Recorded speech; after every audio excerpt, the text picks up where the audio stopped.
Hello guys, Chris Vintomini here with a video response to Mr. Loaldo195 on YouTube, who decided to come up with the video to do with favourite pay-per-views, and said on it that I wonder how many people will say Wrestlemania 17. Now, Wrestlemania 17 is a great pay-per-view, don't get me wrong. It is one of my favourite Wrestlemanias of all time.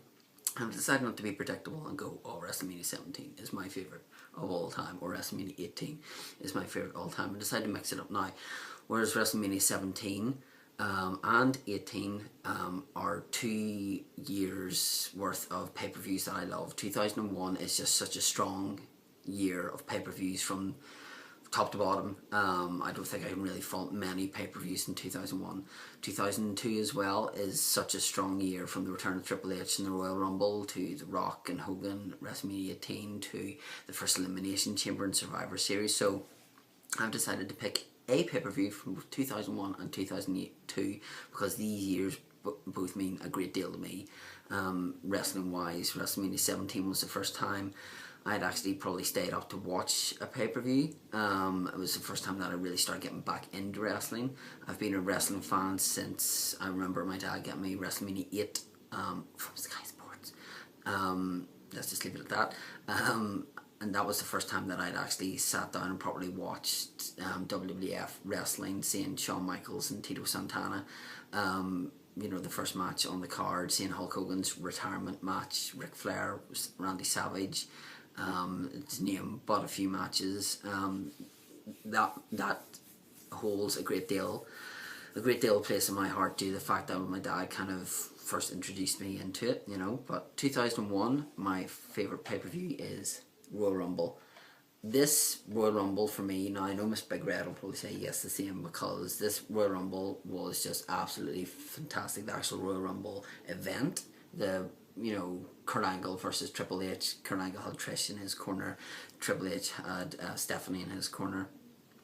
Benoit versus Jericho in a ladder match, Edge and Christian versus Dudley Boys, Ivory versus China, not said about that. But for me, just this Royal Rumble, if you were to say to me, pick a Royal Rumble to watch, I could watch this every day and not get bored of it. Obviously, we see an early sign guy, the guy with the white shirt and the tie, who has signs up saying my crap is bigger than Taz, entry level number 31, and starts going really nuts about it and things like that. That's one thing I don't really like about the pay-per-view. But, you know, to see Austin coming out, you know, like blindsided by Triple H, and he's bloody everywhere, and Kane just eliminating everyone left, right and centre. Obviously this was one where he had the most eliminations. The Honky Tonk Man coming into it, the little song and dance, the little shake, rattle and roll, to which Kane then just smashed him over the head with the guitar, throws him out. Obviously Hall of Fame inductee Drew Carey makes an appearance in this one here as well. But just for me, I just really love this one. I think it's the fact that obviously this tees up the Austin Rock match at WrestleMania 17, which again, like Lewis did, I'm going off tangent here, you know, set up that one of those awesome matches, you know, like one out of the three. That was obviously my favourite one, was WrestleMania 17, so this obviously built up to that, and just I just love that pay-per-view so much.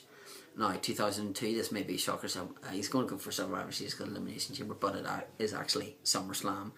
This is another pay-per-view that, you know, obviously I've just watched all the Royal Rumbles due to the fact that whenever the Royal Rumble was coming around, I decided to watch it, very much like I am with the Elimination Chamber.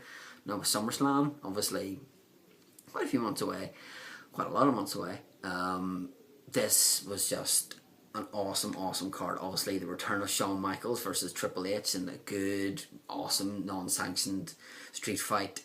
Just, oh my god, how that man did not wrestle for what, 7 odd years, and then come back and just turn it on like that, like he hadn't missed a beat.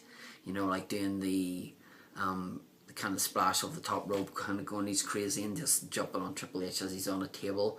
I loved the Kurt Angle Rey Mysterio match, the very opening match. I think, funny feeling, this was my first time being introduced to Rey Mysterio, that I'd actually seen him. Yeah, because 19 was his first WrestleMania. Yeah, I think this was my first time that I'd actually seen him. I wasn't a huge WCW fan at all, so I hadn't really seen much of him. Ric Flair versus Chris Jericho. You know, Jericho obviously taps out to the figure 4 leg lock. Edge versus Eddie Guerrero, two great talents, two who are sorely missed both in the wrestling world. You know, Lance Storm and Christian versus Booker T and Goldust. I love the tag team Booker T and Goldust. It was just so funny. You know, like whenever Goldust is trying to get Booker T not to join the NWO.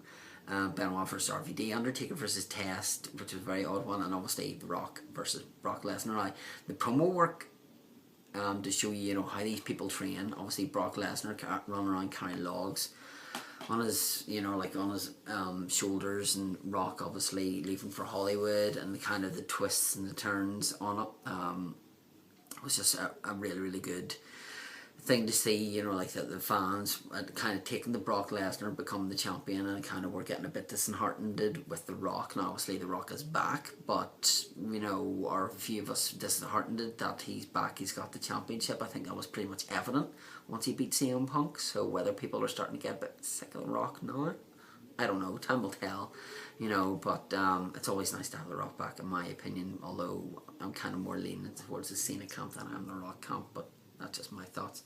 But they're just, you know, like there's so many pay-per-views that you can list. As I said, WrestleMania 8, the Survivor Series 2001, after the whole invasion angle, which I think, personally speaking, they should have kept that going for a good couple of years, good year or so, rather than just a couple of months. Obviously, invasion was a big thing to do with Austin, then turning his back on the WWF, The Rock coming home.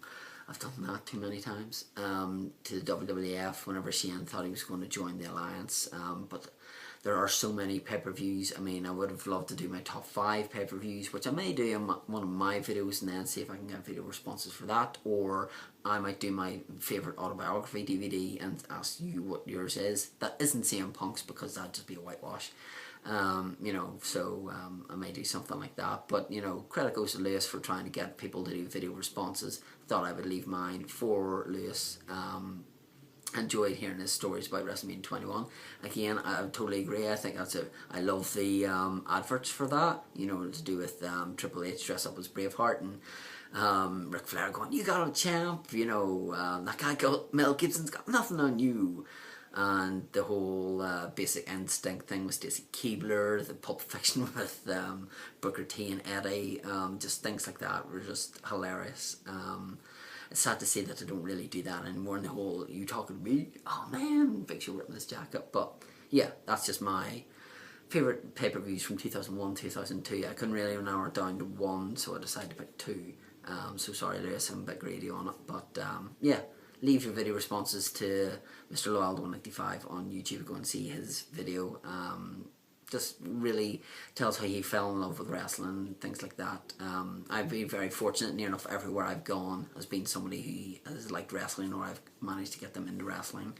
Obviously, you know, 3 of my best friends are people who are into wrestling. A couple of people in work are really into the wrestling, you know, so it's never a case of I don't have somebody to talk wrestling to, which is always good. And yeah, I'm thankful for the, you know, YouTube people like Lewis, like Sean Blackford, Robbie Rebel, you know, Ollie Harper, etc., you know, like that there's other people that you can kind of talk to about wrestling, or leave your comments, your thoughts on their videos. But yeah, as I say, head over to Lewis's video, make sure you hit like, subscribe to him and to me as well, and yeah, check that out. Thanks for listening to my thoughts on my favourite pay-per-views. We're on with 2001, SummerSlam 2002. So thanks for watching, and bye bye.